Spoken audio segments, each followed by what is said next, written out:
BJP ಜೊತೆ ಮೈತ್ರಿ ಇಕ್ಕಟ್ಟಿನಲ್ಲಿ H D. Kumaraswamy ಸಿಲುಕು ಬಿಟ್ಟಿದ್ದಾರೆ. ಮೈತ್ರಿಗೆ ಮುಳ್ಳಾಗ್ತಾರ ಹಾಗಾದ್ರೆ ಬಿಜೆಪಿಯ ಶಾಸಕ ಮುನಿರತ್ನ?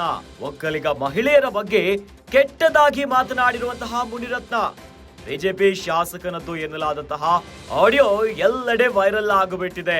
ಒಕ್ಕಲಿಗ ಹೆಣ್ಣು ಮಕ್ಕಳ ಬಗ್ಗೆ ತುಚ್ಛವಾಗಿ ಮಾತನಾಡಿದಕ್ಕೆ ಆಕ್ರೋಶಗಳೀಗ ಕೇಳಿಬರ್ತಾ ಇದೆ. ಇನ್ನು ಬಿಜೆಪಿ ಶಾಸಕ ಮುನಿರತ್ನ ವಿರುದ್ಧ ರೊಚ್ಚಿಗೆದ್ದಿದ್ದಾರೆ ಒಕ್ಕಲಿಗ ಸಮಾಜದವರು. ಒಕ್ಕಲಿಗರ ಮತ ಬ್ಯಾಂಕ್ ಅನ್ನೇ ಇಟ್ಟುಕೊಂಡು ದಳಪತಿಗಳ ರಾಜಕಾರಣ ಆಗ್ತಾ ಇತ್ತು. ಈ ಮಧ್ಯೆ ಮುನಿರತ್ನ ಸಮರ್ಥನೆಗೆ ನಿಂತಿದ್ದಾರೆ ಕೆಲ ಬಿಜೆಪಿ ನಾಯಕರು. ಶಾಸಕ ಮುನಿರತ್ನ ಬೆನ್ನಿಗೆ ಬಹಿರಂಗವಾಗಿ ನಿಂತಿದ್ದಾರೆ ಆರ್ ಅಶೋಕ್. ಮೊದಲೇ ಕೋಪಗೊಂಡಿರುವಂತಹ ಒಕ್ಕಲಿಗ ಸಮುದಾಯ ಇತ್ತ ಬಿಜೆಪಿಯಿಂದ ಉರಿಯೋ ಬೆಂಕಿಗೆ ತುಪ್ಪ ಸುರಿಯುವಂತಹ ಕೆಲಸ ಆಗ್ತಾ ಇದೆ. ಬಹಿರಂಗ ಹೇಳಿಕೆಯನ್ನ ಕೊಡಲಾಗದ ಸ್ಥಿತಿಯಲ್ಲಿ ಕುಮಾರಸ್ವಾಮಿ ಅವರಿದ್ದಾರೆ. ಹೀಗಾಗಿ ನನ್ನ ಕೇಳಿದ್ರೆ ಏನಾಗುತ್ತೆ, ಕಾಂಗ್ರೆಸ್ ಸರ್ಕಾರ ಇದೆ ಅಂತ ಹೇಳಿದ್ದಾರೆ. ಅವರ ಕೈಯಲ್ಲಿ ಅಧಿಕಾರ ಇದೆ, ಅವರನ್ನೇ ಕೇಳಿ ಅಂತ ಎಚ್.ಡಿ.ಕೆ ಹೇಳಿದ್ದಾರೆ.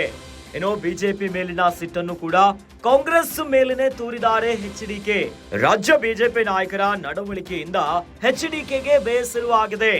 ಇನ್ನು ಹಳೆ ಮೈಸೂರು ಭಾಗದಲ್ಲಿ ಹಿನ್ನಡೆಯಾಗುವಂತಹ ಭೀತಿ ಕೂಡ ಎದುರಾಗಿದೆ ದಳಪತಿಗಳಿಗೆ.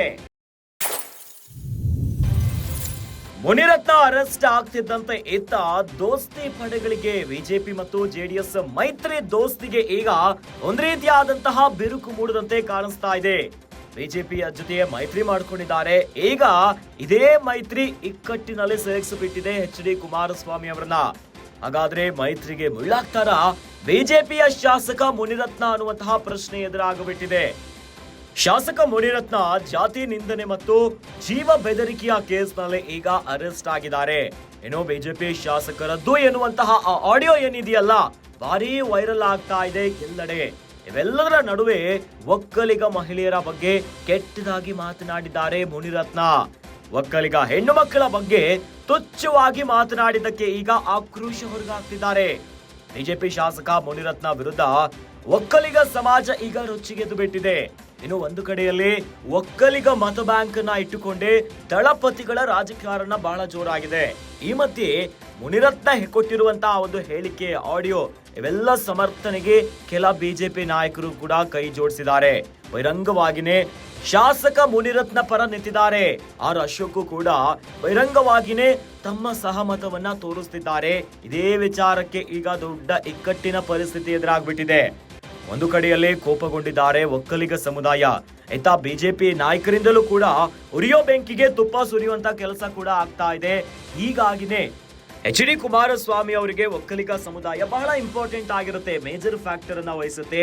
ಇಂಥ ಹೊತ್ತಲ್ಲಿ ಒಂದು ಕಡೆಯಲ್ಲಿ ಒಕ್ಕಲಿಗ ಸಮುದಾಯ ತಮ್ಮ ಆಕ್ರೋಶವನ್ನ ಹೊರಗಾಗ್ತಿದ್ದಾರೆ. ಈಗ ಕುಮಾರಸ್ವಾಮಿ ಅವರಿಗೆ ಬಹಿರಂಗ ಹೇಳಿಕೆಯನ್ನ ಕೊಡಲಾಗದೆ ಆ ರೀತಿಯಾದಂತ ಒಂದು ಪರಿಸ್ಥಿತಿ ಸೇರಿಬಿಟ್ರು.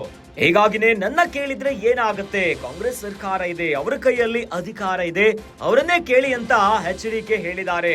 ಈ ಮೂಲಕ ರಾಜ್ಯ ಬಿಜೆಪಿ ನಾಯಕರ ನಡವಳಿಕೆಯಿಂದ ಎಚ್.ಡಿ.ಕೆಗೆ ಬೇಸರವಾಗ್ಬಿಟ್ಟಿದೆ. ಇನ್ನು ಹಳೆ ಮೈಸೂರು ಭಾಗದಲ್ಲಿ ಹಿನ್ನಡೆಯಾಗುವಂತಹ ಭೀತಿ ಕೂಡ ಎದುರಾಗಿಬಿಟ್ಟಿದೆ ಎಚ್.ಡಿ.ಕೆಗೆ.